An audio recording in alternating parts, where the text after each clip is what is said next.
आज स्टूडियो में हम चर्चा कर रहे हैं द कश्मीर फाइल्स। केवल फिल्म की नहीं बल्कि इन फाइलों में वो तमाम कश्मीरी पंडित, वो हिंदू जिन्होंने इस दर्द को सहा है, जिया है और इतने साल गुजर गए, आज तक उन्हें सुना नहीं गया। आज वो तमाम चेहरे चूंकि हमारे साथ स्टूडियो में मौजूद हैं, इसलिए आज हम सीधा उन्हीं से चर्चा करेंगे। आज हम जानेंगे उनकी कहानी, क्योंकि ये कहना बहुत आसान होता है कि हम आपके साथ अपनी पूरी सद्भावना रखते हैं, हम आपके दर्द को समझते हैं, आपकी पीड़ा को समझते हैं, लेकिन आप जब तक उन्हें सुनेंगे नहीं, उनके दर्द को उनसे खुद से डिस्कस नहीं करेंगे, तब तक वो दर्द दूर कैसे होगा, वो कम कैसे होगा। आज सवाल यही है कि क्या कश्मीरी पंडितों को बीते 32 सालों में सुना गया? आज हम सुनने की कोशिश करेंगे। हमारे साथ स्टूडियो में ऐसे बहुत सारे चेहरे मौजूद हैं। बंसीलाल जी, मैं सबसे पहले आप ही से बातचीत की शुरुआत करना चाहती हूँ। आपने अभी थोड़ी देर पहले ऐसी चर्चा के दौरान बताया कि आप तो खुद एक सरकारी कर्मचारी रहे बंसीलाल जी, बहुत मुश्किल का वो दौर था। क्या क्या घटनाएं घटी आपके साथ, किस तरीके से आप लोग वहां से निकलने में कामयाब हो पाए? आप बताइए बंसीलाल जी। मार्च 5 को हम वहाँ से पलायन हो गए कश्मीर से। जब हम सुबह सवेरे नींद से उठे तो हम सुबह दूध लाने जाते थे, तो हमने दरवाजे पर एक बड़ी चिट्ठी लिखी पढ़ी, उर्दू में थी। तो उसमें लिखा था कि आज शाम तक आप अपने घर को खाली करो, भाग जाओ। अगर नहीं भागो तो जो आपकी लड़कियां हैं, औरतें हैं, वो उनको हमारे हवाले करो या गोली का निशाना बनो। मैंने वो पर्ची उठा के अपने घर वालों को दिखाया, तो उन्होंने कहा कि क्या करें, हम घबरा गए सख्त। तो हम SHO साहब के पास गए, उन्होंने चलो हम उसके पास गए। तो थाना चौकी थी, उधर ही थे हमारे पास। तो जब उसके पास गए तो उसने कहा मैं क्या करूँगा, मैं खुद इधर डर रहा हूँ, मैं कुछ नहीं कर सकता। आप उधर क्या कहते हैं, जैनक दल में थाना है, आप उधर जाओ। मैं उधर तक कैसे जाएगा, मैं कुछ नहीं कर सकता, मैं कुछ नहीं कर सकता, आप अपने आप को बचाओ। ये पुलिस का बयान है। SHO का पुलिस थाना एक तरीके से उसने खुद ने सरेंडर कर दिया। एक था, मैं कुछ नहीं कर सकता। उसने कहा कि आप जाओ थाने में, तो वहां पर ये बताओ, ये दिखाऊंगा, मैं इधर कुछ नहीं कर सकता। तो फिर हमने सोचा अब क्या करेंगे। तो दूसरे दिन हमने मेटाडोर की 5-6 घर थे अब इकट्ठे, तो हम भागे कश्मीर, जम्मू आ गए। तो चौथे 5वें दिन जब हमने देखा कि जब हम कश्मीर जम्मू पहुंच गए, तो हमारे पड़ोसी में एक गंजू फैमिली रहती थी उधर ही। तो उनको 5-7 आदमियों को एट अ टाइम गोली मार कर हला किया। एट अ टाइम चिकना महल में वो पीछे रहते थे और पीछे से आदमी आ गए, और उनकी एक औरत थी, वो खड़े दरवाजे पर खड़ी थी। तो उसने कौन, आप दरवाजा खोलो। जब उसने दरवाजा लात मारी दरवाजे को, दरवाजा जब खुल गया तो एकदम से उसके सिर पर गोली मार दी, पर आगे अंदर। और एक आदमी जो था वो ड्रम में छुप गया, वही एक बच गया। 5 आदमी जो थे बूढ़े सबको एक एक करके आराम से फिर भागे पीछे से। ये हमें अपने आंखों के सामने जो घटना उठी उधर, ये 90 की बात है। तो कैसे हम उधर आते थे फिर हम, और ये आवाज आज तक किसी ने बताई। इन्होंने बहुत कुछ लिखा, 3 घंटे में ये कितना शो दिखाएंगे। जो इन्होंने अब ये फिल्म बनाई, बहुत अच्छी फिल्म बनाई, मगर इसको इतना क्या बताए जो हमसे सहना हुआ है। ज़ैफ़रान का बाग है हमारा, एक रिलेटिव है, एक रिलेटिव ज़ैफ़रान का बाग क्रू में, वो ज़ैफ़रान लाने कलेक्ट करने गया था। जो ही वहां पर गया, उसको उधर ही मार दिया, 2 सेकंड में उधर ही मार दिया। ऐसी बहुत सी गाने जो वो इनको कलेक्ट नहीं किया, कितना वो दिखाते वो। नहीं, ऐसी आप सच कह रहे हैं कि ऐसी बहुत सी कहानियां हैं। बमरू साहब भी हमारे साथ यहीं मौजूद हैं। इनके भी परिवार ने, इन्होंने भी दर्द झेला है। एक सवाल उठता है, लोग ये कहते हैं कि बार बार जख्मों को क्यों कुरेदा जा रहा है? इन जख्मों को कुरेद कर आपको क्या मिलेगा? जो बीत गया उसे भूल जाइए, अब आगे की तरफ बढ़ें। आप लोग कश्मीर से निकल गए, अपनी एक दुनिया बसाने की आप लोगों ने कोशिश की। उन लोगों को आप कैसे अपनी कहानी बताएंगे? और कैसे उन्हें समझाएंगे कि जख्मों को कुरेदा नहीं जा रहा है, जख्मों पर तो कभी मरहम ठीक से लगा ही नहीं। जख्म रिपीट, हिस्ट्री रिपीट होती है। हिस्ट्री ये नहीं है, ये 700 साल पहले की हिस्ट्री है। कश्मीरी पंडित, जब से कश्मीर में ये लोग इस्लाम आया, सबसे पहले जो शेरवानी को वो आए, सबसे पहले उन्होंने कश्मीरी पंडित पर ही हाथ रखा। हम लोग रात के वो हवन क्यों करते हैं, मैं आपको हिस्ट्री बताता हूँ, जख्म कहाँ से आते।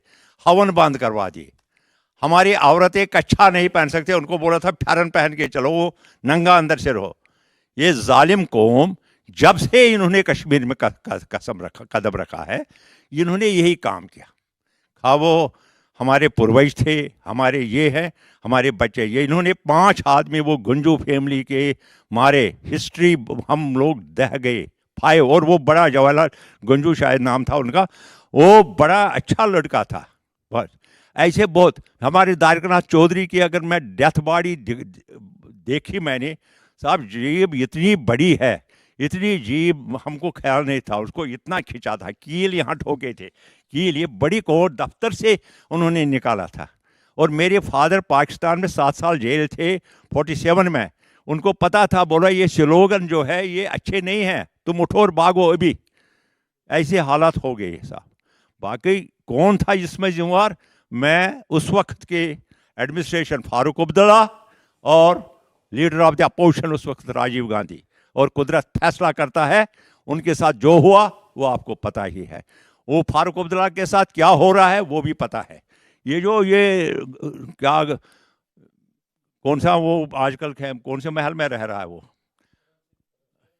नहीं कर, उसने वो मकान जो ले लिया है, गुपकार वाज सेक्रेटरी ऑफ ये हरी सिंह, ये पूरा था। और अगर पावर कश्मीरी मुसलमान को दिया है, वो जम्मू के लोगों ने दिया। ये बड़ी डरपोक भाग गई, हम तो भागे गन से, वो भागे ऐसे 47 में हरी सिंह के समेत। ये करण सिंह, हिस्ट्री वही है।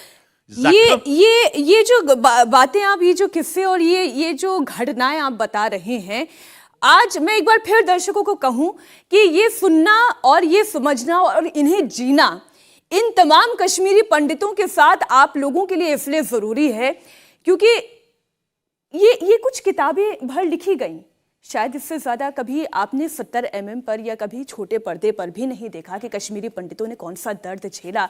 लेकिन आज इस दर्द को अगर 70 mm के पर्दे पर उतारा जा रहा है तो एक एक कहानी को आज यहां पर चर्चा में लाना बहुत आवश्यक है।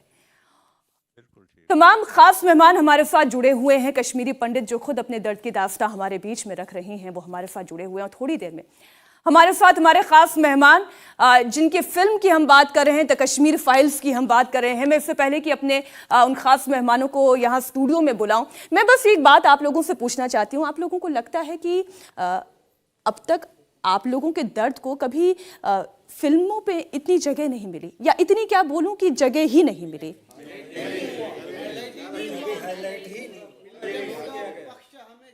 डिस्कस ही नहीं। एक मिनट, माइक आने दीजिए।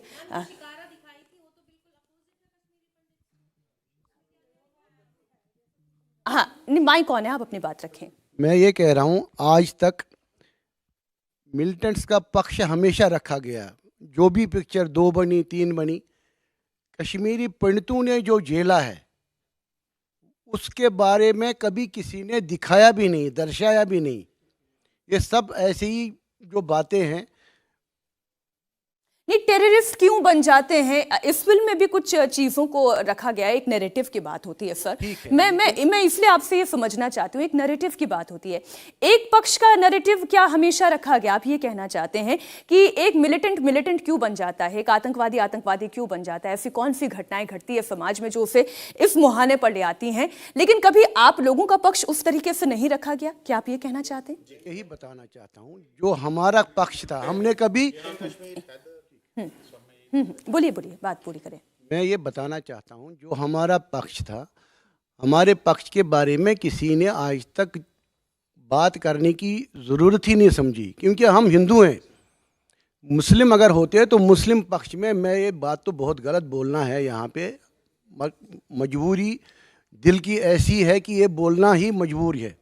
मैं ये बोलना चाहता हूँ कि हम आगे आपसे बात को आगे बढ़ाएंगे सर। बिल्कुल आप जो बात कह रहे हैं कि कभी बात सुनी ही नहीं गई, लेकिन आज वो समय आ गया है जब बात ना सिर्फ सुनी जा रही है, 70 mm के पर्दे पर देखी जा रही है और आज आप सभी लोगों के बीच में चर्चा में भी लाया जा रहा है। द कश्मीर फाइल्स के डायरेक्टर स्टार कास्ट अब हमारे साथ स्टूडियो में ही मौजूद हैं। आप लोग जोरदार तालियों से स्वागत करें विवेक अग्निहोत्री जी, अनुपम खेर जी और पल्लवी जोशी जी। नमस्कार।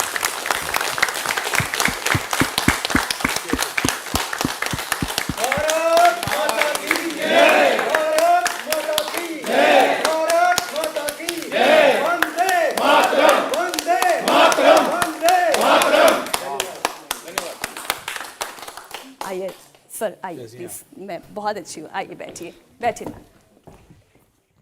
मैं इस तरफ आ जाती हूँ, आप लोग थोड़ा इधर हो जाए। ओह मजा है। देखिए, फिल्म हर मायने में बहुत ख़ास है और इस चर्चा को और ज़्यादा ख़ास बनाने के लिए आज हमने तमाम कश्मीरी पंडितों को हमारे स्टूडियो में ही आमंत्रित किया है, जो आज खुद अपने दर्द की कहानी हमारे साथ साझा कर रही हैं। और हम बार बार ये कह रहे हैं कि अनुपम जी, मैं आप ही से चर्चा की शुरुआत करती हूँ।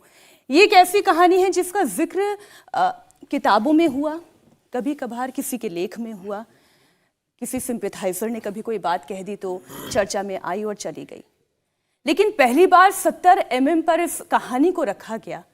मैं कहूँ कि एक तपस्या थी, 32 साल बाद पूरी हुई। आपको लगता है? जी बिल्कुल लगता है। तपस्या भी थी और तकलीफ भी थी। सिर्फ तपस्या नहीं थी, तपस्या से ज़्यादा तकलीफ थी, आक्रोश था, दुख था, हृदय का चीरण था, क्योंकि न केवल हत्याएं हुई, न केवल बलात्कार हुए, न केवल घरों से निकाला गया, इस पूरी खबर को और इस पूरी त्रासदी को, इस पूरी ट्रेजेडी को दबाने की भी पूरी कोशिश हुई। उसको एक्नॉलेज ही नहीं करने दिया। आपके घर में किसी की मृत्यु हो जाती है तो साथ वाले पड़ोस वाले आते हैं, आपको गले लगाते हैं, आपके पास बैठते हैं, अफसोस प्रकट करना शुरू करते हैं। उससे जाने वाला तो नहीं वापस आता या आती, लेकिन एक ढाढ़स बनता है। यहाँ तो इतनी ट्रेजेडी हुई और उसके बाद लोगों को यकीन ही नहीं दिलवा सके हम लोग कि ये जो हुआ है ये सच है। उस सच को सच बनाने में 32 साल लग गए। ये इस बात की ट्रेजेडी है। और ये जितने भी लोग मेरे यहाँ भाई बहन लोग बैठे हैं, ये इंसाफ मांगते रहे और किसी ने इस पर ज़्यादा तवज्जो नहीं दी, किसी ने इस पर ध्यान नहीं दिया, ना पॉलिटिकल पार्टीज़ ने, ना पत्रकारों ने, ना मीडिया ने, ना देश के इंटेलेक्चुअल्स ने।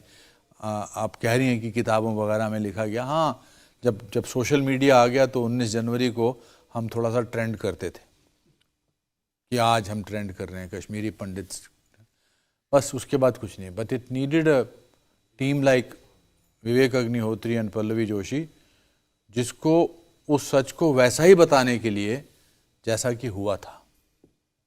पर सबसे अच्छी जो बात है कि जो एक सैलाब जो उमड़ा है इस फिल्म को देखने के लिए, वो शायद अब हमारे ज़ख्मों को, उसके दर्द को तो कम नहीं कर सकेगा, पर एक थोड़ा सा हीलिंग तो शुरू हुई है।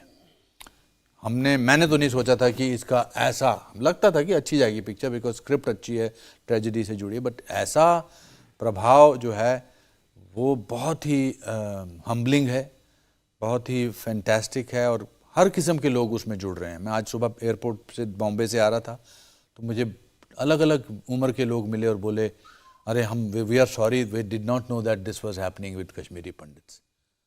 मुझे वो फिर पुलिस वाला जो तलाशी लेता है, तलाशी लेते लेते बोला, सर दिल दहल गया सर। सो उनका दिल दहला पिक्चर देख के, पर उनका क्या जिनके साथ ऐसा हुआ है, उनके तो शरीर के जो दिल के जो दर्द हैं वो कभी जाने वाला नहीं है। So I think we thank these two wonderful people who have had the courage and the conviction.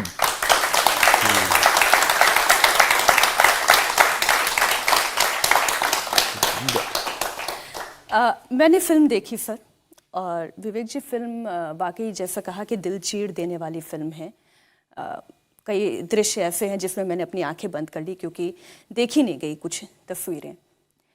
और इसी फिल्म में एक डायलॉग आता है जहां पर चर्चा में जिक्र किया जा रहा है कि यहूदियों ने कभी भूलने नहीं दिया, उनके साथ हॉलोकास्ट में क्या घटना घटी इसे भूलने नहीं दिया गया। मैं 2 फिल्में याद करने लगी, शिंडलर्स लिस्ट और द पियानिस्ट। इस तरीके की फिल्में जब भी विदेशों में बनती रहीं, बार बार याद दिलाया गया और इसे वाकई में भूलने नहीं दिया गया। कश्मीरी पंडितों को क्यों भूलने दिया गया? हमारे यहाँ थोड़ा सा उल्टा रहा, उनने भूलने नहीं दिया दुनिया को और हमने याद नहीं करने दिया। हमारे यहाँ जिसने बोलने की कोशिश की उसको चुप कर दिया गया। देखिए, जब कोई आदमी बहुत वैल्यूज़ होती हैं उसके अंदर, चरित्र अच्छा होता है, पढ़ा लिखा होता है, उसकी एक बड़ी प्रॉब्लम है, उसको कोई भी चुप करा सकता है।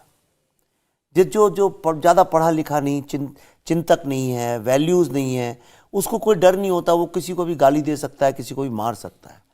मुझे सबसे बड़ा अफसोस और दुख इस बात का है कि हम लोगों ने मृत्यु, हत्याएं, नरसंहार को एक डिजिट बना दिया।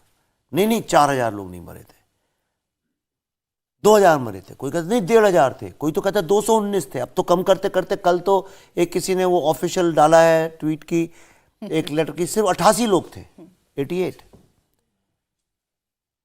मैं कहता हूं एक आदमी था, एक, सिर्फ एक, और उसका नाम था शिवा, और आपने उसको भी खत्म कर दिया।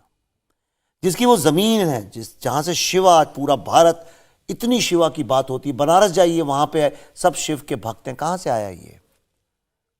वो सरस्वती जिसकी आज पूरी भारत तपस्या करता है। ऐसा कोई स्कूल नहीं है इंडिया के अंदर जहां पे सरस्वती की वंदनाएं, पूजा नहीं सिखाई जा सकती। हमने उस जमीन को बंजर बना दिया।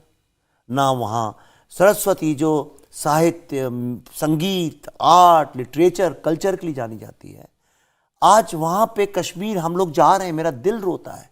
वहां ना तो आर्ट है, ना म्यूजिक है, ना लिटरेचर है, कुछ नहीं है, खाली बंजर जमीन कर दिया हमने उसको। हमने किसी ने बोलने की कोशिश की, उसको बोलने ही नहीं दिया कि ऐसा सत्य है। इसीलिए 32 साल से किसी ने इस पे फिल्म बनाने की हिम्मत नहीं की। सबको पता है कि अगर इस पे फिल्म बनाएंगे तो जो लोग चाहते हैं हम बोले नहीं, वो तो आपको या तो आपके को शरीर से मार डालेंगे, या आपके चरित्र को इतना हनन कर देंगे कि आप मर जाएं, या आपका जीना इतना दूभर कर देंगे कि आप जीते जीते एक लाश की तरह चलने लगे। और इससे किसी ने लड़ाई लड़ी नहीं। आज लोग सवाल पूछते हैं कि भाई कश्मीर फाइल्स में ऐसा क्यों है, वैसा क्यों है, वैसा क्यों है। आपके पास भी कैमरे हैं, पैसे हैं, आप बना लीजिए, आप बनाते ही आए। लेकिन कभी आपने 2 फिल्मों का नाम लिया, आप गूगल रिसर्च कर करके आपकी उम्र निकल जाएगी, आपके हाथ कमज़ोर पड़ जाएंगे, आपको कहीं पे भी उन दोनों फिल्मों पे सवाल उठाता एक आदमी नहीं मिलेगा। शिंडलर्स लिस्ट में बताया गया है कि कितनी मौतें हुई, कभी किसी ने आपने सुना कि भाई एक हुई? जब लोग कहते हैं जेनोसाइड में हिटलर के 6 लाख लोग मारे गए या 20 लाख लोग मारे गए, इतने मिलियन मारे, आपने कभी क्वेश्चन किया है? माओ ने जब मार डाला इतने बिलियन लोगों को, आपने कभी क्वेश्चन, आपने मतलब आपने मतलब जनता ने, जब कोई क्वेश्चन नहीं करता, हमारे हम कौन हैं? हमने कैसे कश्मीरी पंडितों को एक डिजिट बना दिया? 88, 200, 400 ये बैठे हैं, सब अपने घर के बाहर बैठे हैं।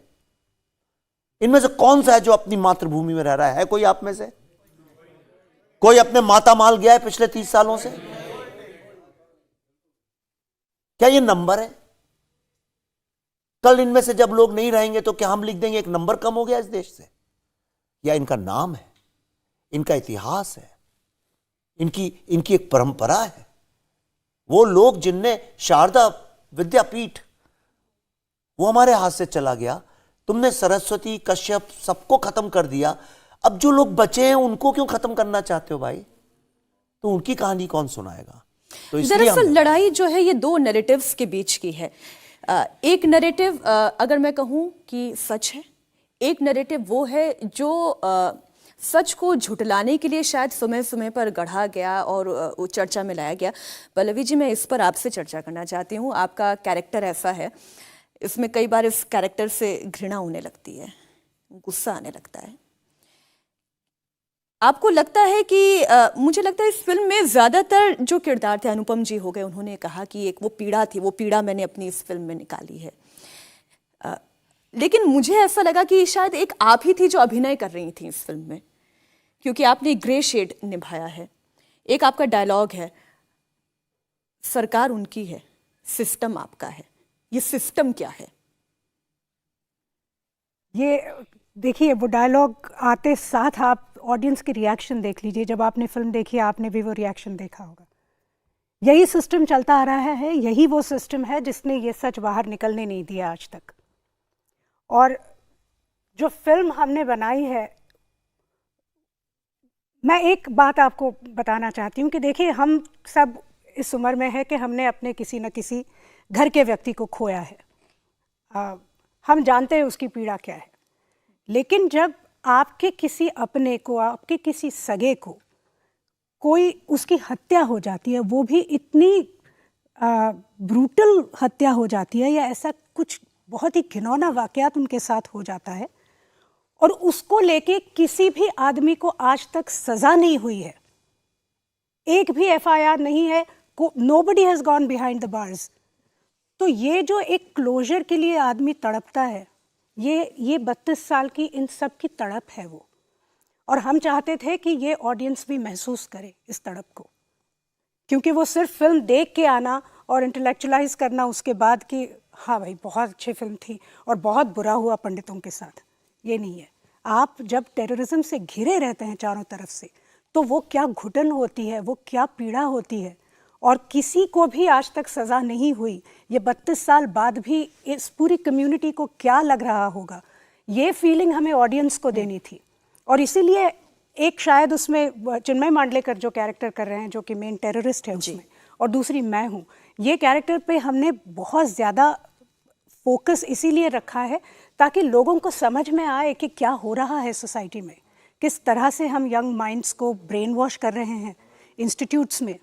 जब हम ये फिल्म लेके जब हम US गए थे दिसंबर में, और हमने 16 शहरों में ये फिल्म दिखाई, वहाँ कितने पेरेंट्स हमारी उम्र के हमारे पास आए और कहने लगे ये यहाँ की बिल्कुल सत्य कथा है, हमारे बच्चों के साथ यही हो रहा है। हम उनको कुछ एक बात बताने की कोशिश करते हैं, लेकिन उनको यूनिवर्सिटीज़ में कुछ अलग बातें पढ़ाई जाती हैं और हमारी बात वो आज नहीं सुन रहे हैं। तो ये जो इस पीड़ा का एहसास है, वो हर व्यक्ति को, हर दर्शक को होना बहुत ज़रूरी था। और आज देखिए 32 साल बाद, अनुपम जी की एक लाइन है उसमें, जब ये कश्मीर छोड़ के जा रहे होते हैं, तो वो जर्नलिस्ट को कहते हैं कि तुम ये दिखाओगे ना हमारा सच, देखना जब भारत को पता चल जाएगा हमारा सच क्या है, तो पूरा भारत हमारे साथ खड़ा हो जाएगा। बिल्कुल, कार में आप जा रहे हैं परिवार और 32 साल बाद आज जब सबको पता चला है, आप देखिए पूरा भारत किस तरह से खड़ा है।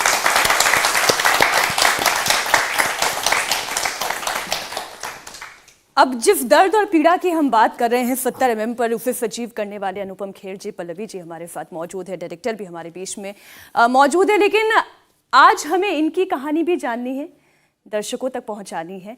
कुछ घटनाएं आपने फिल्म में दिखाई, और कुछ घटनाएं वो सच्ची घटनाएं जो ये खुद अपनी जुबानी रखना चाहते हैं। तो मैं एक एक करके आप लोगों के पास जाती हूँ। ऐसे इतने सारे नाम हैं जो आपने बोला ना विवेक जी के नाम, हर एक की एक पहचान है, एक परिवार है। मैं थोड़ा सा ऊपर चलती हूँ। आप सरकारी नौकरी में थे? बिल्कुल नहीं, आप तसल्ली से बैठिए, मैं भी यहीं बैठ जाती हूँ। उस वक्त क्या दर्द, क्या पीड़ा और क्या महसूस किया आपने, आपके पूरे परिवार ने? मैंने सबसे पहले मैं एक घटना करूँगा पेश। मैं एक इंचार्ज था एक साइट का।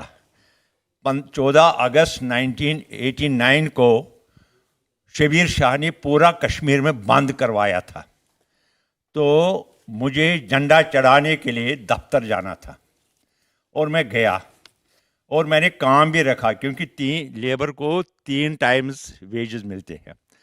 जो ही मैं गया तो रास्ते में मुझे ड्राइवर ले गया, तो मुझे एक बंदा मिला, उसका बेटा बाद में मिल्टन था, हमारे एम्प्लॉई थे, वो इलेक्ट्रिशियन थे, और बोला मेरे को बमरू नाम है, बमरू साहब आपको घर में आराम नहीं आता है, आपको क्या है आज?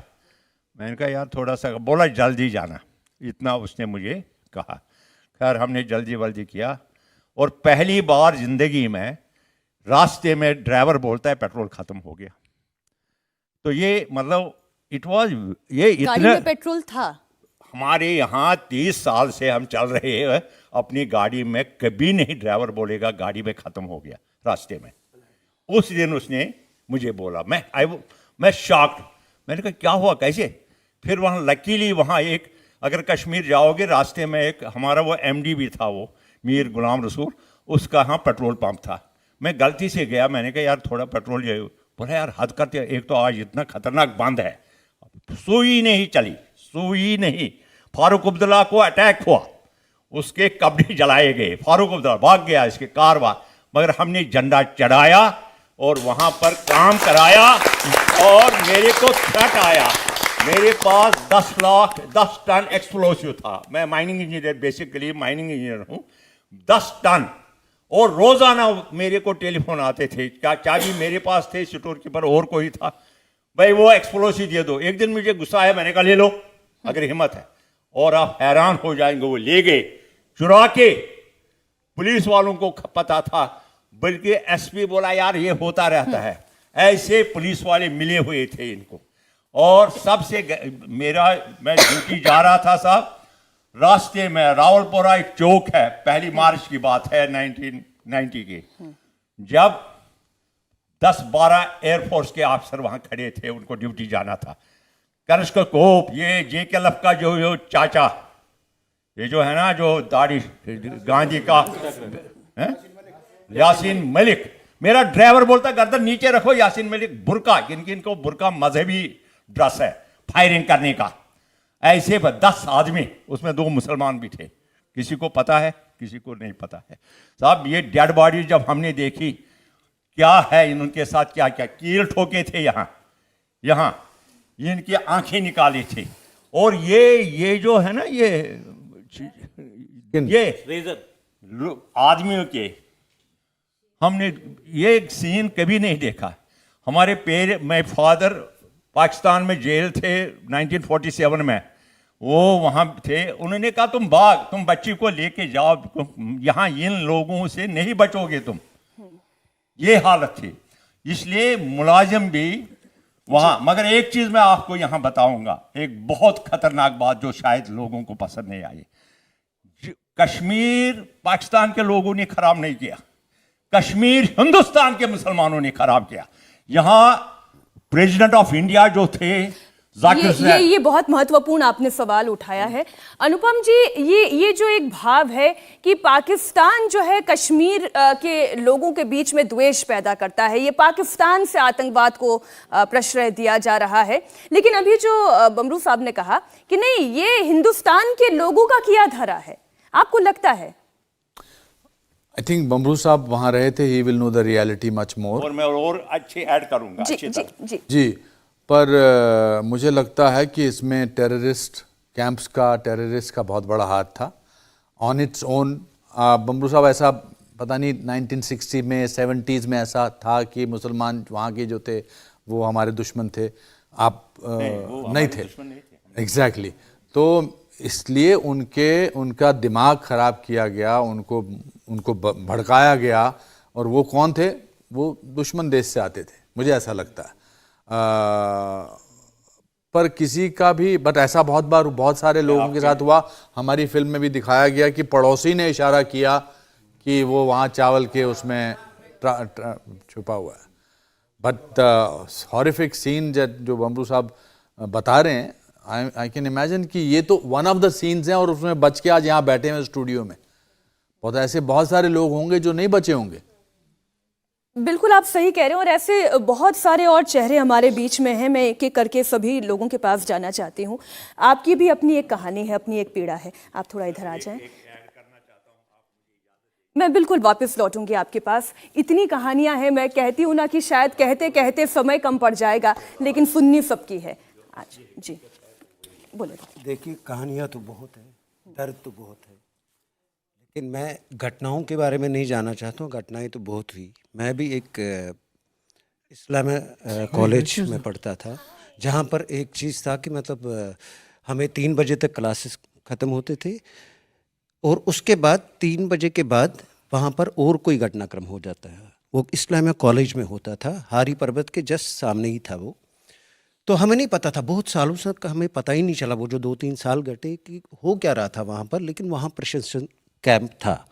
तो इससे ये बात मैं जाहिर करना चाहता हूँ कि पाकिस्तानी पड़ोसी देश का हाथ ज़रूर था, क्योंकि वहाँ से हथियार आते थे और वहाँ के जो हमारी बिरादरी के लोग थे, जो हमारे साथ पढ़ते थे, वो ज़रूर उस प्रशिक्षण में शामिल थे और उन्होंने फिर आगे पीछे कुछ नहीं देखा। मेरा ही एक मित्र था, सुशील कोतरू नाम है, जिसको बाल निकाल के खींच के पूरी गली में निकाल के उसको गोलियों से बूंद डाला। और वो दर्द मतलब हमें अभी भी याद है कि उसका हुआ क्या। और पता नहीं, आज तो लड़खड़ाती है ज़बान जब ये याद करता है आदमी कि हुआ क्या उसको।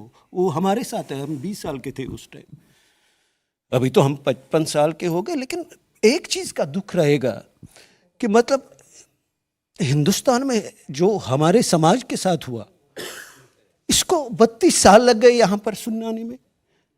प्रशासन भी कमज़ोर पड़ा, हर जिसके पास भी गए वो भी, जैसे आपको किसी ने बताया कि मतलब हम कोर्ट में चले गए तो उन्होंने वहाँ से भी पिटिशन खारिज कर दी। सिखों की पिटिशन तो चला दी, उनको बोला ठीक है, उनका 50 साल हो गया था। लेकिन कश्मीरी पंडितों ने जब वहाँ पर गुहार लगाई, उनको बोला कि भैया हमारे पास अभी इसको आप खुद करो अपने बलबूते पे। लेकिन आज सल्यूट करता हूँ इस टीम को, अग्निहोत्री जी को, अनुपम खेर सर को, जिन्होंने ये हिम्मत दिखाई है और हमारे जख्मों को मंच पे लाया, 70 mm के स्क्रीन पे लाया। अग्निहोत्री जी, हम आपके आभारी हैं, हम पूरी टीम के आभारी हैं। आज ये कश्मीर फाइल्स, ये खाली फिल्म नहीं है, ये एक दर्दनाक घटनाक्रम है जो हमारे साथ, पता नहीं हमारी भारत भी इसको जेनोसाइड, हम तो डिमांड करते हैं कि इसको जेनोसाइड डिक्लेयर कीजिए, ये तो हमारे साथ हुआ है। लेकिन अभी तक हमारी, हो सकता है हमारे जो सरकार के लोग हैं इसको मानेंगे नहीं मानेंगे, लेकिन हम लड़ेंगे। लेकिन जो आपने आज हकीकत बयान की है, जो हमारे दर्दों पर, लेकिन we salute you sir, we salute you. आप, thank you so much sir. आपको अब आपकी लड़ाई खत्म हुई, अब आपको लड़ने की ज़रूरत नहीं है। आज से 3 दिन पहले, फ्राइडे था 11 तारीख को, 10 तारीख को गुरुवार तक सब लोग बोलते थे एक्सोडस, पलायन। 11 तारीख की दोपहर से आज सारा मीडिया, सारे जर्नलिस्ट, सारे पॉलिटिशियंस, सारी दुनिया के लोग इसको जेनोसाइड बोल रहे हैं। आपको और क्या चाहिए? टूटे हुए दिल जुड़ रहे हैं। और सबसे बड़ी ताकत देखिए, पल्लवी जी ने बताया, वो डायलॉग मैंने भी नहीं नोटिस की, बात इनने नोटिस करी कि आज जब पूरे भारत को आपकी दास्तान पता चली है। 32 साल से मैं सुनता आ रहा था कि किसी ने हमारा साथ नहीं दिया भारत में, ये सब लोग बोलते थे मुझसे। जितने कश्मीरी पंडितों का मैंने इंटरव्यू किया, सब कहते थे किसी ने हमारा साथ नहीं दिया। वो डायलॉग इसीलिए लिखा गया था क्योंकि मुझे पता था ऐसा नहीं है, ये गलत है।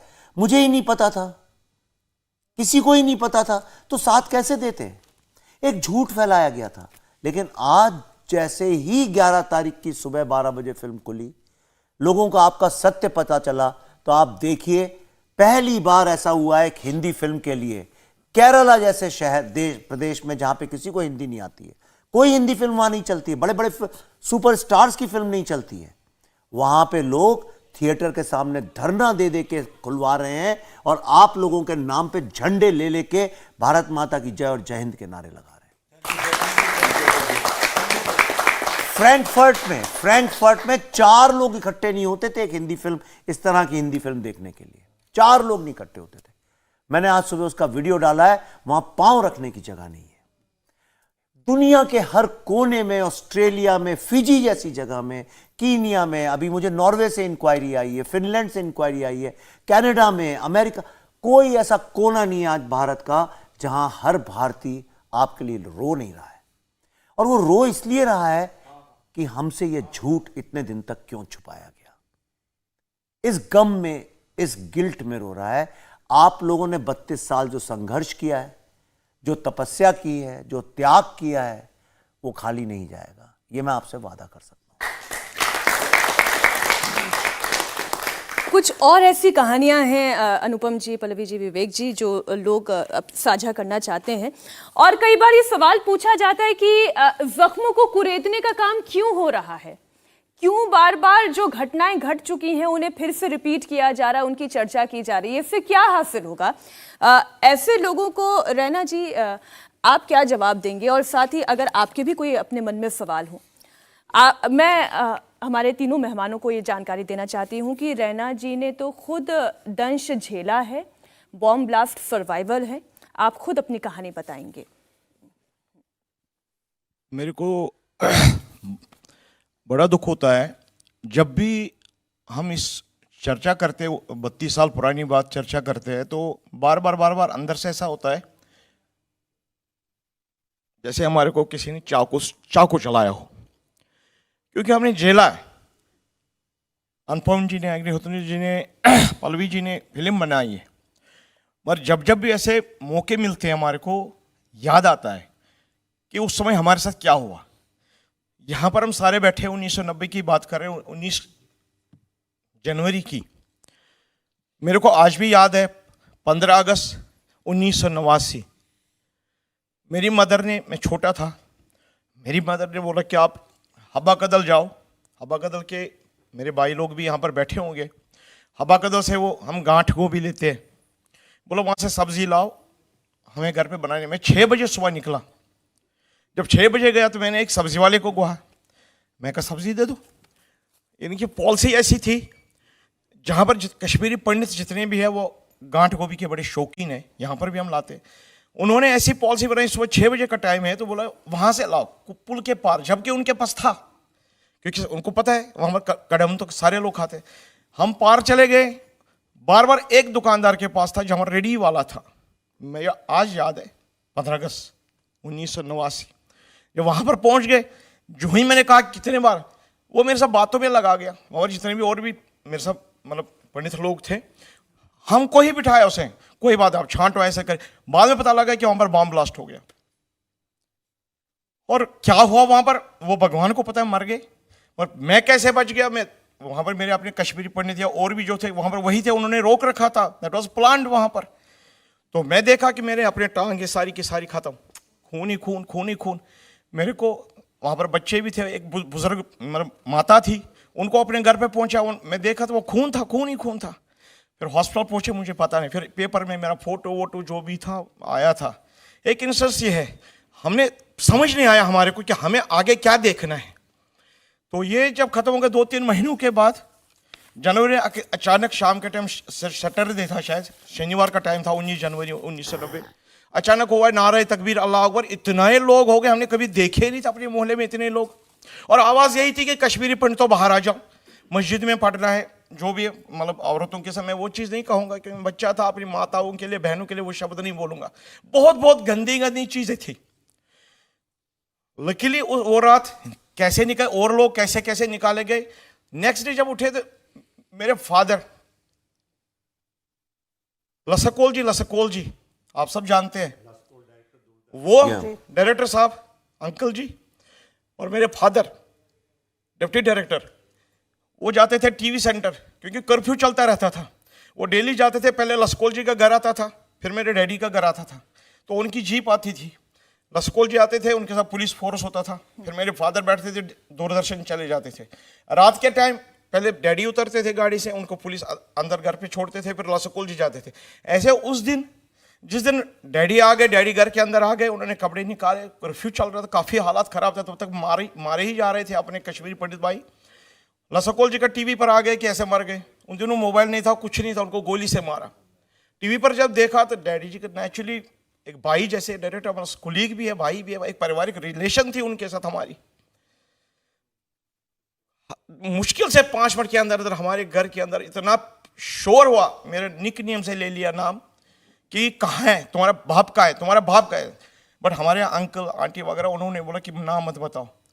मैंने कहा यहाँ पर नहीं, वो तो जम्मू चले गए हैं। बोले नहीं, उनके डायरेक्टर को मारा, आज उनकी भी बारी है, इनको एक साथ खत्म करना है। मैं कहा वो है ही नहीं यहाँ पर, मगर मैं बाहर नहीं गया, मेरे से कुछ नहीं किया, तो वो चले गए। मुश्किल से आधा घंटे के अंदर अंदर कुछ पड़ोस के ही लोग आ गए, जिनके साथ हम क्रिकेट वगैरह बचपन में खेलते थे, एक साथ हमें क्या पता क्या होना है। वो आ गए, कह रहे ये बताओ डैडी कहाँ है? मैं कहा वो जम्मू में है। कह रहे अगर यहाँ पर है उनको अभी निकालो, इसी टाइम निकालो, और वहां पर मस्जिद में, मैं ओपनली कह रहा हूँ, लाइव प्रोग्राम चल रहा है, मैं ओपनली कह रहा हूँ, मस्जिद में, नाम भी पता है मुझे उसका, मैं नाम नहीं लूंगा, बोला आप अभी इस टाइम आप निकल जाओ, नहीं तो आपका खत्म हो जाएगा, फिर फादर ही खत्म हो जाएगा। रात के टाइम क्या था, 11-12 बजे का टाइम था, पड़ोस के ही थे, उन्होंने गाड़ी लाई। हम हमारा मेन गेट जो था उस गेट से नहीं निकले, हम पीछे वाले गेट से, जैसे चोरों को निकालते हैं ना, चोर जो होते हैं चोर, कपड़ा बांध के पूरा, मेरी मदर मेरे साथ, मेरे फादर, मैं, गाड़ी में बिठाया उन्होंने, बिठा के रास्ते में चले गए। उसने बोला, जैसे अभी भूमरो साहब ने कहा petrol, this was deliberately, this things were deliberately doing, they think they were doing this such things deliberately. रास्ते में बोले पेट्रोल डलवा, पेट्रोल डलवा। अब हमने सोचा, हमने कहा पेट्रोल में क्या हो गया? बोलो उधर डालना है। वो वहां पर एंट्री करते थे, क्या करते थे, वहां पर ड्राइवर जो था मुस्लिम थे, उन्होंने कहा मेरी मदर से आप टीका उतारो, टीको मत लगाओ। तो उन्होंने टीका लगाया। तो उन्होंने जब वहां पर पहुंचा, उन्होंने एंट्री करी, क्या करी, मेरे को इस चीज का नहीं अनुभव, बट इतना उन्होंने बोला ले जाना और वहीं पर गड्ढे में डाल देना इन तीनों को भी। मगर वहां पर पुलिस वाले सीआरपीएफ थे, तब वो आर्मी वार्मी नहीं थी कुछ भी, सीआरपीएफ थे वगैरह। उन्होंने फिर वहां से आगे कर लिया, फिर एक एक करके हम पहुंच गए। उसके बाद हम आए नहीं, और हमें पता है फिल्म तो हम देख भी रहे, कई बार भी देखेंगे, मगर जब तक जिंदा है, हमारे बुजुर्ग लोग यहाँ से चले भी गए, मगर उनको ये दर्द कभी हम भूल नहीं सकते। वाकई में अनुपम जी, जो 19 जनवरी की रात हमने उसमें फिल्म में भी देखी, आपका भी एक ऐसा सीन है, परिवार के साथ किसी तरह जान बचाकर निकल रहे हैं, जिसका जिक्र पल्लवी जी ने भी किया कि तुम देख रहे हो ना, ये बताना लोगों को, पूरी दुनिया को बताना, देखना ये पूरी दुनिया हमारे साथ आकर खड़ी हो जाएगी। ऐसी और कितनी सारी घटनाएं 19 जनवरी की, 1990 की, जो आपके खुद के सामने आई, आपके जानकारों ने आपको सुनाई, जिन कुछ घटनाओं को ही जीवंत किया गया इस फिल्म में, लेकिन ऐसी बहुत सी घटनाएं हैं। बहुत सारी हैं। मैंने एक तो इन्होंने अपनी कहानी सुनाई, बहुत सारे रिश्तेदार, दोस्त इस पिक्चर के दौरान जो हमारे साथ काम कर रहे थे, जिनको आपने ट्रक में देखा था उस सीन में, वो एक्चुअली जो देहरादून में कश्मीरी बिरादरी के लोग थे वही थे, उनको ही हम लेकर आए थे। हमारी कास्टिंग डायरेक्टर उन्हीं को लेकर आए थे। और वो जो ट्रक का जो सीन है जिसमें इंटरवल से पहले वो 2 लाशें होती हैं, तो एक महिला मेरे साथ बैठी थी, वो बहुत ज़्यादा ज़ोर से रो रही थी। हम ट्रक में बैठ के सीन कर रहे थे, तो मैंने उनसे पूछा कि क्या हुआ, तो वो मतलब बहुत ज़्यादा बेतहाशा रोए जा रही थी। तो उन्होंने फिर मुझे कहा कि ये जो जिनका सीन उन्होंने दिखाया, जो कवि का, ये मेरे कज़न ब्रदर थे। So she did not know that scene will happen, and once we started doing that, वो देखा। मेरे खुद के मामा, मेरे मम्मी के छोटे भाई मोतीलाल काक जी, जो मैंने एड्रेस उसमें पिक्चर में बोला है 84 करण नगर, वो मेरा एक्चुअल मेरे मातामाल का एड्रेस है। उन्होंने, वो ओवरसीयर थे, पूरी ज़िंदगी उन्होंने अपनी थोड़ा थोड़ा पैसा करके इकट्ठा की, बिकॉज उनका सपना था कि वो एक घर बनाए वहाँ पर अपना। तो पूरी ज़िंदगी, रिटायरमेंट से शायद 2 साल पहले उनका घर तैयार हो गया। और जब घर तैयार हो गया तो 3 महीने के अंदर उनको चिट्ठी आ गई कि आपको ये घर छोड़ना है, नहीं तो हम आपके परिवार को मार देंगे। और जब वो 2 महीने का टाइम पूरा हो गया, तो उन्होंने कहा नहीं ऐसा नहीं हो सकता, ही वॉज इन डिनायल। तो next day there was a head of his neighbour outside. तो फिर जो एक फिएट गाड़ी में जितना भी सामान उनका आ सकता था, मतलब ज़िंदगी भर की पूंजी, वो एक फिएट गाड़ी में डाल के वो रातों रात निकल गए। And he died after 1 or 2 years out of the shock, because जब आप घर छोड़ते हैं तो आप सिर्फ ईंट, दीवारों, पत्थर का या छत का घर नहीं छोड़ते हैं, आप यादें छोड़ के जाते हैं, आप ज़िंदगी छोड़ कर जाते हैं, आप खुशबू छोड़ के जाते हैं, आप आबो हवा छोड़ कर जाते हैं। सो ये तो एक मेरे साथ की कहानी है। मेरी माँ आज भी, जब वो 2 बार फिल्म देखने उन्होंने गई थी, फिल्म देखी? जी 2 बार देखी उन्होंने। पहली बार, और मैंने मना किया था उनको, आप मत दिखाओ। पहली बार जब सिर्फ हमको दिखाई थी कास्ट को, तो मैंने कहा था आप मत आओ, आपको परेशानी होगी। तो मुझे बोली तू मुझे क्या डराता है फिल्म से, मैंने तो असली चीज़ देखी है। तो जब सेकंड टाइम जब हमने एक प्राइवेट मतलब स्क्रीनिंग की थी प्रीमियर टाइप, तो फिर बोली कि मैं चलूँगी, मेरे साथ बैठी थी। अब इस बार उनको पता था कि फिल्म में क्या क्या होता है, तो वो उससे पहले जानबूझ के अपने आप को, she was trying to make herself laugh so that she does not cry. और वो बिस्किट वाला सीन जो है मेरा, जो मैं रिफ्यूजी कैंप के बाहर खाता हूँ, तो उससे पहले वो थोड़ा हंसने लगी, हाँ, और मेरा ध्यान बटाने लगी। तो क्या चुकरान परवाह क्या चुका सुनते शूटिंग पे, मतलब कल कब कितने बजे जाना है। तो basically she was not wanting to confront pain, but the moment that scene started she started crying. And how can we sort of take away that? There are millions of such stories. आप इन्होंने जो 4 साल 2 साल पहले या 3 साल पहले जो इन्होंने रिसर्च किया है, आप अगर उस डॉक्यूमेंट्री को जो है इन्होंने जो जिसकी बोल रहे हैं सीरीज बनाएंगे, अगर आप उसको देखेंगे तो आपका कलेजा मुंह में आ जाएगा फिल्म से ज़्यादा, बिकॉज वो रियल लोग बोल रहे हैं। फिल्म में तो उसका फिल्मांकन है, मगर वो अमेरिका गए ये लोग, लंदन गए, इधर बाकी रिफ्यूजी कैंप्स में गए। तो I am glad that today because of this film these people are getting a platform on your show to tell up their stories. So this will add to the world and they will get to know that they are real people who actually went through this tragedy. वरना ये तो अपनी ये कहानियां बताने के लिए तरस रहे होंगे, पर कोई सुनने वाला ही नहीं था। आज तो एटलीस्ट ये टेलीविजन स्टूडियो में, इंडिया टीवी में आए हैं और इनको अब एक मंच मिल रहा है, और आप भी ध्यान से सुन रही हैं बिकॉज आपने पिक्चर देख ली है। तो आपको भी कहीं ना कहीं यकीन है कि जो इस पिक्चर में दिखाया गया है वो सच है। एक डायलॉग है इस फिल्म का ही कि कभी कभी सच इतना ज्यादा सच होता है कि झूठ लगने लगता है। कश्मीर का सच इतना सच है कि झूठ ही लगता है। और ये बिल्कुल सही भी है, यकीन करना मुश्किल लगता है। क्योंकि देखिए हम लोग तो आज़ाद भारत में बड़े हुए हैं। हमने ना अपनी आंखों के सामने इतना ही बर्बरता और इतनी क्रूएल्टी देखी है, ना हमने सुना है। अब एक कभी भी नहीं हमने सुना ना देखा है। लेकिन ये जो मॉडर्न टेररिज्म है, जो ये फैनेटिक रिलीजियस टेररिज्म है, उसकी जो पहली स्ट्रेटजी है वो स्ट्रेटजी है कि आतंक इतना ज़्यादा डिस्प्ले करो, मतलब आम आदमी इतना ज़्यादा आतंक देख के डर जाए कि वो खुद ही वहाँ से छोड़ के उस जगह को भाग जाए। ये जो है ये कल्पना करना मुश्किल है। जब वर्ल्ड ट्रेड सेंटर गिरा तो उसकी विजुअल्स हमारे सामने हैं। हम जब भी वर्ल्ड ट्रेड सेंटर देखते हैं लोगों को कूदते हुए देखते हैं उसमें से।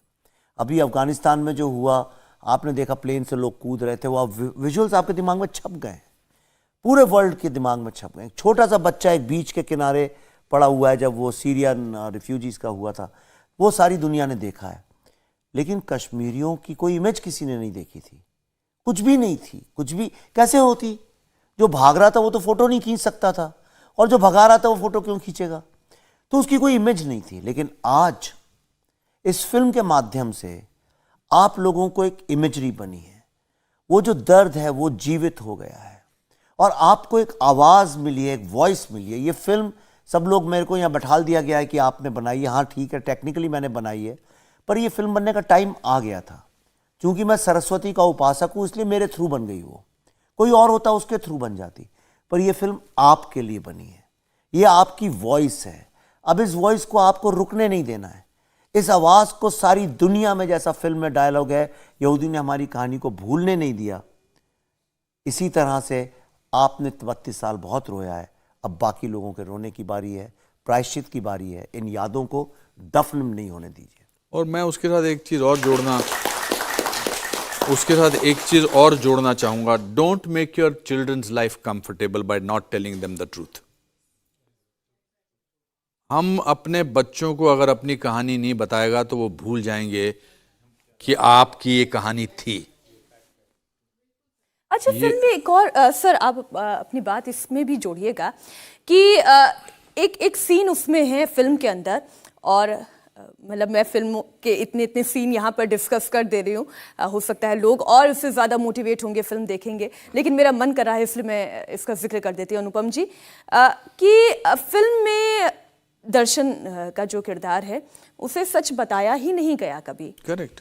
यही चर्चा चलती रही कि इसे मत बताओ, पॉलिटिक्स की कोई चर्चा नहीं होगी, क्या हुआ था उसकी कोई चर्चा नहीं होगी, और उसका असर ये होता है कि वो उस झंझावात में पिसता रहता है कि कौन सच कह रहा है और कौन झूठ कह रहा है, हकीकत क्या है। बिकॉज हम लोग अपने बच्चों को प्रोटेक्ट करना चाहते हैं आम जिंदगी में भी। मैं ये नहीं कह रहा कि आतंक की जिंदगी में भी, आम जिंदगी में हम चाहते हैं कि हमारे घर पे ऑफिस में कोई प्रॉब्लम हो गया, हम पति पत्नी आपस में बात करते हैं, बच्चों के नहीं सामने बताते। मगर बच्चों को आपको बताना चाहिए कि मेरे साथ क्या हुआ। मैं जब विदेश जाता हूं तो वहाँ के फर्स्ट जनरेशन के जो इंडियंस हैं उनको कहता हूं कि आप अपने बच्चों को बताओ कि आप कहाँ से आए थे, कैसे यहाँ पहुंचे, फिर आपने कैसे तरक्की की। नहीं बताना चाहते हैं तो बच्चों को पता ही नहीं उनके माँ बाप का दर्द क्या है। It is not a great thing that you people do कि मैं अपने बच्चों, अरे बच्चों को बताओ कि मेरे साथ ऐसा हुआ था, मैं भागा था, बस लेकर भागा था, एक चप्पल मेरी उतर गई थी, मैं तेरे को ऐसे पकड़ा हुआ था और मैं चढ़ा था और मैं रो रहा था, मैं सोच रहा था कि मेरा बच्चा मुझसे। ये जब तक आप नहीं बताएंगे उनको आपकी स्टोरी कैसे पता लगेगी। आप किस बात के लिए उनको प्रोटेक्ट करते हैं? आपको तो किसी ने प्रोटेक्ट नहीं किया था। Why do you want to protect your children from pain? Pain is the greatest way of learning things. ये पिक्चर जो है ये पेन के बारे में है और ये पेन ही जो है वो दुनिया को जोड़ रहा है। कभी कभी पेन जो है वो खुशी से ज्यादा जोड़ता है। आपका पेन जब कश्मीर फाइल्स में दुनिया तक पहुंचा है तो लोग उजागर हुए हैं, लोगों को लगा कि अब इनके पेन को हमें कुछ मरहम लगाने की जरूरत है। तो मेरा तो ये मानना है कि मेरे पिताजी मुझे सब कुछ बताते थे। आज मुझे मेरे सीनियर ने डांट दिया तो मैं कहता था आप क्यों डांट दिया। सवाल करूं आपसे? जी जी, एक सवाल करूं मैं आपसे? जी जी जी। जो आप ये कह रहे हैं कि हमें अपने बच्चों को बोलना चाहिए था, आप कुछ उल्टा सवाल, मतलब आप कुछ तीखा सवाल करने वाले हैं आपके अंदर। मैं सीधा फिर ठीक नहीं कोई दाएं ना बाएं, खुद सीधा straight। कम से मैंने खबर क्या छुप बनाने से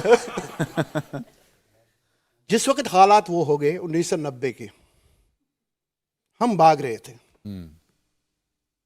जिंदगी का कोई पता नहीं था। कहाँ थमेगी, क्या करेंगे। पैसा अपने पास था बैंक में, मगर पैसा अपना नहीं था। प्रॉपर्टी अपनी थी, घर था, सब कुछ था, मगर अपना नहीं था। मगर हम जम्मू पहुंचे, दिल्ली पहुंचे, ये पहुंचे, टेंटों में रहे। बाप टेंट के एक साइड में रहता था, बेटा बहू दूसरी साइड में रहते थे। आप उस टाइम कहते हैं हमें कि आप अपने बच्चों को बोल दो कि नहीं, उस समय नहीं। फिर कब? अब 32 साल के बाद आप कह रहे हो कि ये अब नहीं, 32 साल के बाद नहीं। फिर जब आप टेंट से, अब उनको बात पूरी कर दें। जब टेंट से आप बाहर निकले, और टेंट में भी क्या प्रॉब्लम है। मैं जब जहां रहता था 4/4, मैं अपनी कहानी इसलिए नहीं, आपको नहीं कह रहा कि आपने जो किया गलत किया, बट हमारे लिए जरूरी है कि आप अपने दर्द को अपने घर वालों के साथ या अपने बच्चों के साथ नहीं बांटेंगे तो किसके साथ बांटेंगे। बिकॉज ऐसा नहीं, ऐसा, सॉरी जी, नहीं आपकी बात कर रहा हूँ। हाँ हाँ नहीं, देखिए मैं आपकी बात को मैं इस तरीके से रखती हूँ दर्शकों के सामने, क्योंकि दर्शकों तक बात पूरी जानी चाहिए। गुंगरू साहब, एक मिनट, कि ये जरूरी नहीं कि जिस वक्त घटना घटी उसी वक्त आप उसकी चर्चा कर रहे हैं, लेकिन जैसे आपको अपनी जड़ों का पता होता है, ठीक आपके बच्चों को आपके स्ट्रगल का पता होना चाहिए। ये सच वो जानना चाहते हैं। और जी जी, मैं बिल्कुल, मैं एक केस स्टडी हम, और चूंकि यहाँ पे चर्चा कर रहे हैं, और कैसे नामों का कंफ्यूजन, अनुपम जी, पल्लवी जी, विवेक जी, नामों का कंफ्यूजन कई बार जान बचा भी लेता है और नामों का कंफ्यूजन जान ले भी लेता है। एक ऐसी ही कहानी हमारी एक और मेहमान है हमारे बीच, उनके पास है सरला काबू भट्ट जी। सरला जी, आपके साथ 19 तारीख की ही वो घटना है जिसका जिक्र आप मुझे कर रही थी। आप दर्शकों को बताएं, हमारे मेहमानों को बताएं। तो मैं अनुपम जी और विवेक जी, पल्लवी जी का तहे दिल से शुक्रिया करती हूँ कि इतने 32 साल के बाद कहीं हमारा कुछ होने वाला है, या हमारा ये दर्द पूरी विश्व को पता चल गया, विश्व को, यानी कि एक जगह पूरे विश्व को पता चल गया। तो सबसे पहले नमस्कार आप तीनों को और इंडिया टीवी के हम सबसे पहले जब हम वहाँ से निकले पहली रात को हमें मेरे हस्बैंड तारीख के साथ बताइए। 10 अप्रैल की 10 बात के- है। हाँ 10 तारीख। मेरे हस्बैंड HMT में काम करते थे, तो इनका एक कुलीग था, उसने कहा इनको प्यारेलाल माइक आप में अपने पकड़ लेते हैं, आप बच्चों को लेके चले जाओ यहाँ से, यहाँ हालात ठीक नहीं है। तो हम घबरा से गए। तो मैं ऑफिस से घर पहुंची तो मेरी मदर इन लॉ भी वो तो कहती थी, मुश्ताक आया था, उसने इनको बोला कि आप अपने बच्चों को ले जाओ, यहाँ मत बैठो, यहाँ बहुत खतरनाक है। तो रात को उसी ने, उसकी वजह से हमारी ज़िंदगी उस रात बच गई। उसी ने कहीं से टैक्सी करा के हमको दे दिया, हम अपनी फैमिली को लेके चले गए 10 तारीख को, 10 अप्रैल की बात है। फिर हम 10 दिन के बाद दोनों वापस आ गए। हमने सोचा कि हम अपना थोड़ा बहुत सामान वो ये ट्रक वक करके चले आएंगे। उस दिन हम जब 2:30 बजे, 2:45 बजे हम वहाँ पहुँच गए, घर पहुंच गए। घर में हमने थोड़ी सी चाय वाय, कुछ हमने बानहाल से ब्रेड वेड लेके गए थे, तो चाय चाय बनाई पी ली। सुबह हम अपने अपने ऑफिस चले गए, ये भी चले गए, मैं भी अपने ऑफिस चले गई। मगर जो ही मैंने अपना ऑफिस एंटर, ईद थी दूसरे दिन, ये 20 अप्रैल की बात है, दूसरे दिन ईद थी। तो मुझे जो ही मैंने अपना ऑफिस एंटर किया, क्या वो अपनी क्या बोलते हैं अटेंडेंस करने के लिए गई, अपना साइन करने के लिए, तो मुझे गेट पर कहा, सरला तो आ गई, बस अब तुझे जिंदा नहीं रहना। मैं कहा चल ये जोक करते हैं, अपने हैं, कोई बात नहीं। तो इतने में कहा कि जाओ अपना पे कलेक्ट करो। मैं गई ऑफिस में, तो मुझे सब जैसे कि कोई चोरी करके होता है ना, सब घूरने लगे। बस हार्डली पौना घंटा हुआ होगा, मैं उधर से इधर से उधर करके अपने ऑफिस में ना सबको मतलब हाय हेलो करके, तो मैंने कहा मैं आज जा रही हूँ, अब मैं कल से आ जाऊँगी। जो ही मैं अपने ऑफिस से निकली, ऑफिस के हार्डली 10-20 कदम मैंने निकाले, तो मेरे चारों तरफ 2 औरतें और 3 लड़के मतलब खड़े हो गए। इनके हाथ में ऐसे छोटे छोटे पिस्टल टाइप के कुछ गन्स थे। तो मुझे कहने लगे आपको हमारे साथ अभी आना है मस्जिद में। मैंने कहा क्यों? कहा आपसे कोई थोड़ी सी बात करनी है, आप घबराओ मत कुछ। मगर मेरा तो होश ही उड़ गया। तो इतने में मेरी एक सीनियर थी, वो लद्दाखी थी तो मुस्लिम लेकिन लद्दाखी थी। उसने मेरा हाथ पकड़ के कहा ये इस वक्त बाहर नहीं जा सकती है, क्या पता भगवान ने उसको कैसे मेरे ऊपर, मुझे जिंदा रहना था, तो कहा इस वक्त ये बाहर नहीं जा सकती है, आफ्टर मतलब सम टाइम ये पहले ड्यूटी अटेंड करेगी, उसके बाद ये जाएगी, मगर इस वक्त ये बाहर नहीं जा सकती। तो वो चले गए। तो इतने में मैं थर हट कर मैं अपने सुपरिटेंडेंट के पास गई। मैंने कहा सर ऐसे बात है, तो मैं क्या करूँ अब इस वक्त? वो सरदार थे। तो उसने कहा सरला मैं क्या करूँ? मैंने कहा कुछ भी करो, मुझे यहाँ से निकाल दो।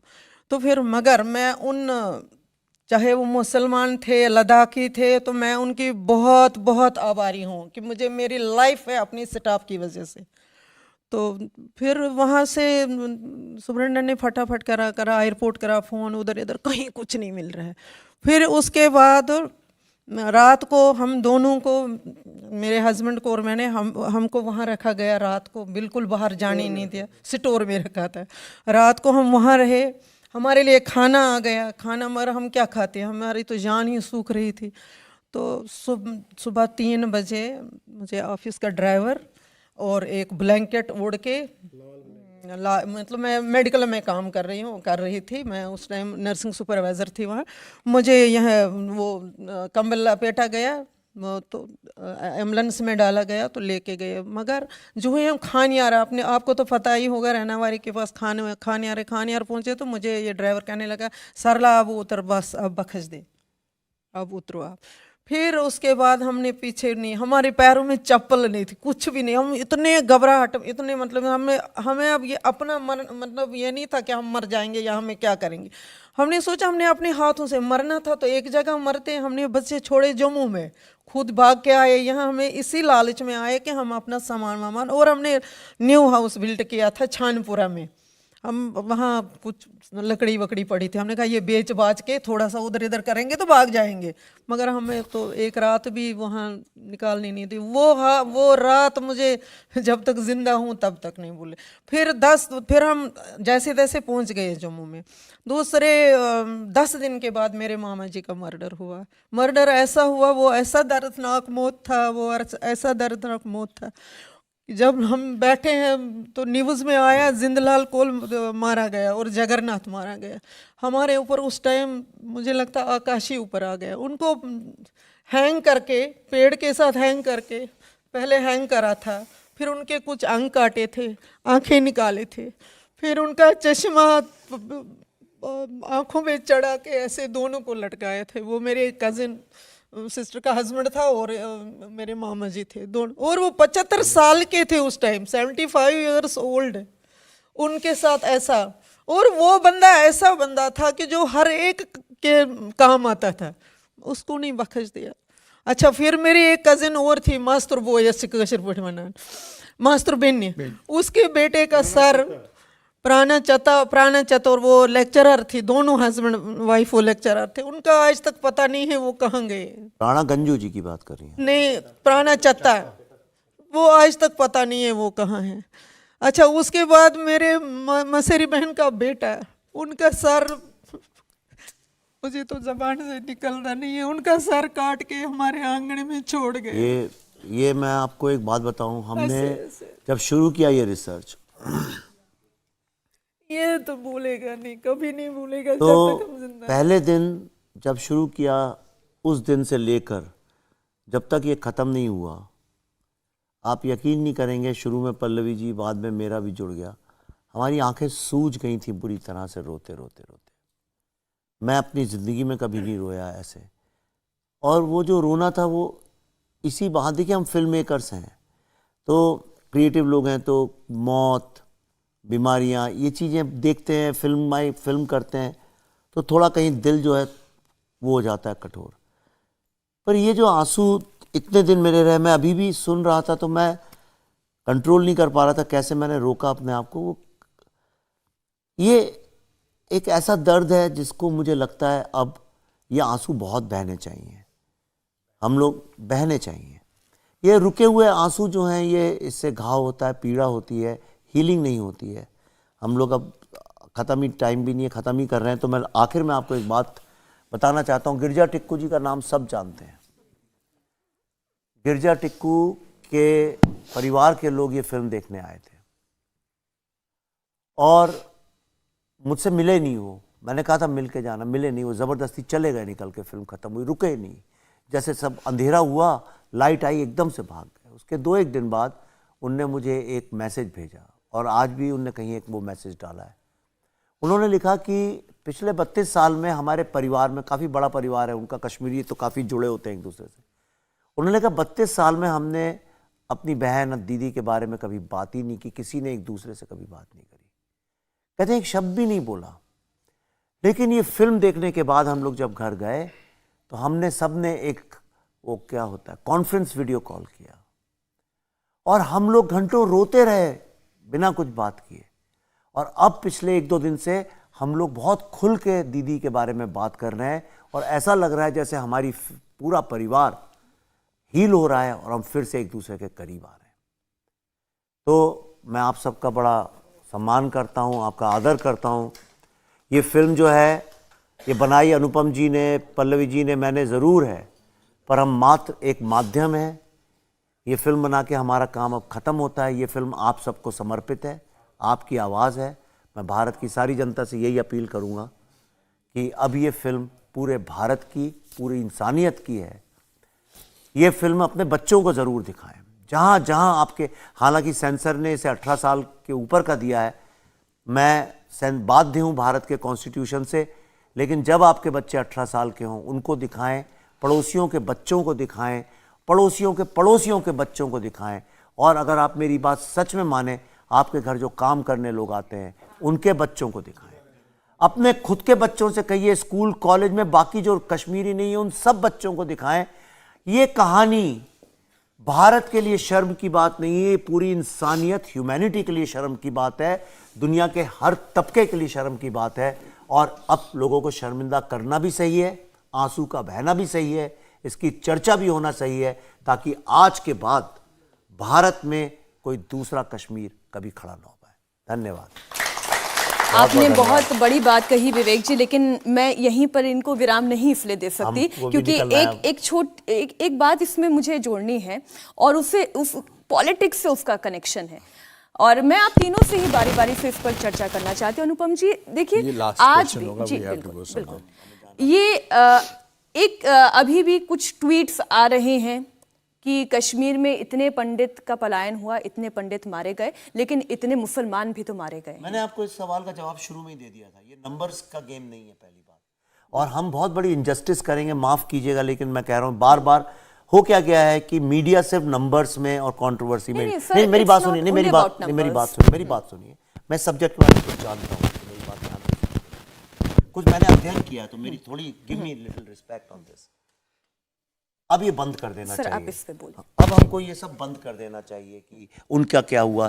देखिए, जिसके घर में मृत्यु हुई है उसको पूरा अधिकार होना चाहिए अपनी कहानी दुनिया को सुनाने का, उसको ये बोलने का किसी का हक नहीं है भाई आप क्यों रो रहे हो, उनके घर में भी तो कोई मरा था। जो अपनी अपनी कहानी सब सुनाते आए हैं, 70 साल से हमने वही कहानियां सुनी है, 10-12 फिल्में बन चुकी हैं इस विषय में, हमने टेररिस्ट क्यों बनते हैं, क्यों उनके साथ आतंक होता है, कौन मरा कौन जिया, हमने खूब सुना है। अब इस पे पूर्ण विराम, कम से कम मेरी प्रेजेंस में तो अब मैं ये डायलॉग कभी नहीं होने दूंगा। नहीं आप नहीं, मैं उसके बाद, चलिए मैं उस मुद्दे को छोड़ती आप हूं। बताइए, तो फिर बॉलीवुड से वो सुनिए। सपोर्ट क्यों नहीं आ रहा है? मैं विवेक जी पर मैं अनुपम जी की राय जानना मैं जवाब चाहती हूं। दूंगा, मैं नहीं, इसका जवाब मैं दूंगा क्योंकि ये फिल्म मैंने बनाई, इसके जवाब मैं दूंगा। हमें क्या लेना देना है बॉलीवुड से? हम इंसानों की बात कर रहे हैं। वो माता जी रो रही हैं, मेरी माँ जैसी हैं, वो रो रही हैं वहां बैठ के। जब किसी के घर में आग लगती है तो क्या इस बात पे बहस होती हो कि वो नीली शर्ट वाले ने पानी क्यों नहीं डाला, पीली शर्ट वाले ने क्यों नहीं डाला? हमें क्या उन ट्वीट से लेना देना है? क्या हमें उन्हें बॉलीवुड से लेना देना है? इतनी बड़ी एक इंसानियत के ऊपर इतना बड़ा हमला हुआ है, आज उसकी फिल्म आई है, बेचारे हील हो रहे हैं, उसको हम इन विवादों में क्यों घुसाएं? इसने ट्वीट नहीं किया, हाँ नहीं आए भाई मेरे पिता। सेलेक्टिव क्यों सेलेक्टिव होना? उसका जवाब आप ढूंढिए, आपका कर्तव्य, मेरा उसका जवाब देना कर्तव्य नहीं है। आप जाइए गली गली में और भारत के जन जन से पूछिए इस बात को कि क्यों, हर नेता से पूछिए जो आपकी डिबेट में आता है, आप सिलेक्टिव क्यों हैं? इसका जवाब मैं क्यों दूं? मैंने तो बता के, मैं तो सिलेक्टिव नहीं हूं, मैंने अपने लोगों के, अपने परिवार के, अपनी मां अपनी बहन की कहानी सुना दी है और मैंने उसमें कोई भेदभाव नहीं किया। अगर मैं अपनी मां की कहानी नहीं सुनाता तब आपको ये सवाल पूछने का हक था, मुझसे तो कम से कम किसी को पूछने का हक नहीं कि वो लोग क्यों नहीं बोलते हैं, मुझे उससे कोई मतलब नहीं है।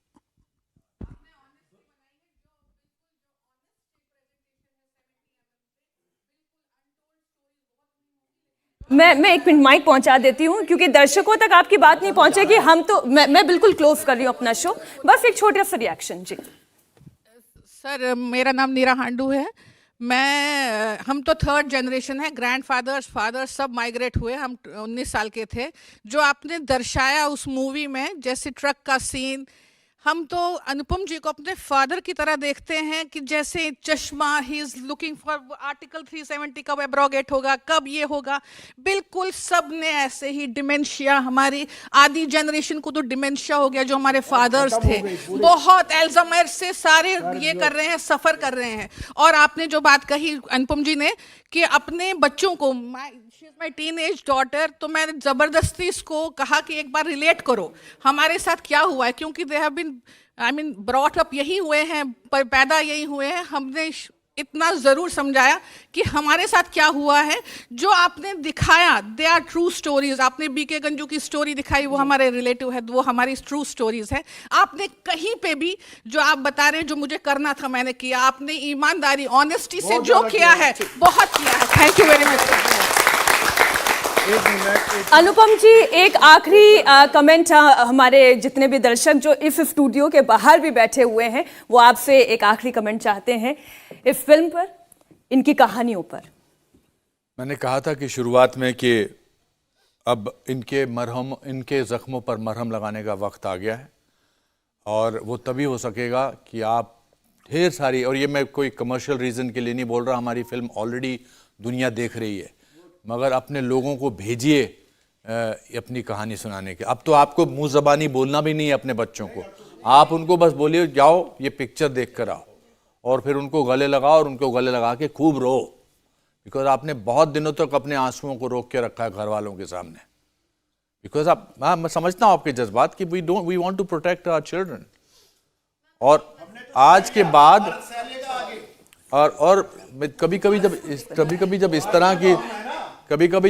की फिल्म बनती है, कभी कभी जब इस तरह की फिल्म बनती है तो वो बाकी लोग क्या सोचते हैं उसकी मोहताज नहीं होती है।